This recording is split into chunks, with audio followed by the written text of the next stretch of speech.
Bună tuturor! Eu sunt Roxana Căbău, a.k.a. Căbu. Pentru cei care nu mă cunoașteți, sunt instructor de street dance și dans pe tocuri.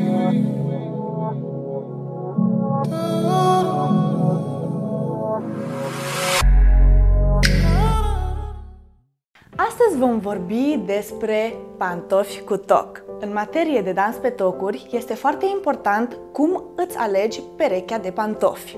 În cazul în care nu vrei să optezi pentru clasicul pantof de dans sportiv, stați pe aproape pentru 5 tipsuri despre cum să-ți alegi perechea perfectă de pantofi cu toc pentru dans. Primul sfat, mai ales pentru începători, este un pantof care să vă susțină glezna, care este înalt. Fie că este cu fermoar sau cu șiret reglabil. Este foarte important încă de la început să ne obișnuim glezna să stea deasupra tocului. Având un astfel de pantof care ne susține, ne vom putea mișca și roti cu ușurință prin diferitele coreografii de dans. Haideți să vorbim acum despre toc în sine. Tip number 2.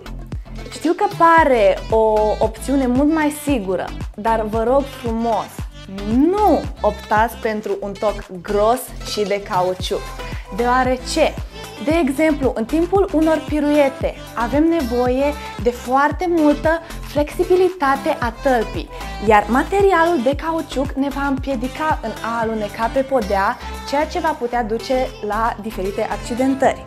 De asemenea, pentru a executa diferite mișcări senzuale, avem nevoie de o gleznă foarte flexibilă, iar tocul botucănos nu ne vine în ajutor. Ce ne ajută, în schimb, este tocul de tip stiletto. Tips number 3. Nu platformă! Deoarece, în timpul dansului pe tocuri, multe mișcări necesită distribuirea greutății în partea din față a piciorului, adică pe pingea.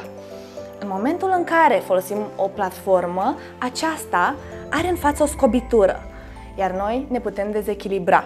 De aceea, recomand mai ales pentru începători o talpă subțire și ușor flexibilă. În momentul în care suntem mai aproape de podea, avem o stabilitate și o siguranță mai mare pe tocuri. 4.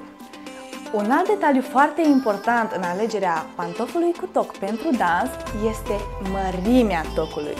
Fiecare dintre noi, dragilor, avem o flexibilitate diferită a tălpii.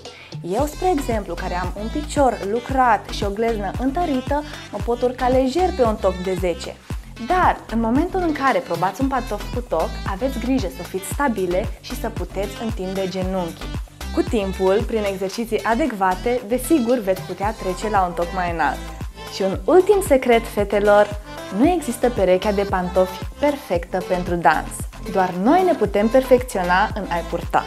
Asta a fost, fetelor, vă urez un shopping plăcut și nu uitați să dați un subscribe la canal pentru mai multe videouri de tips and tricks.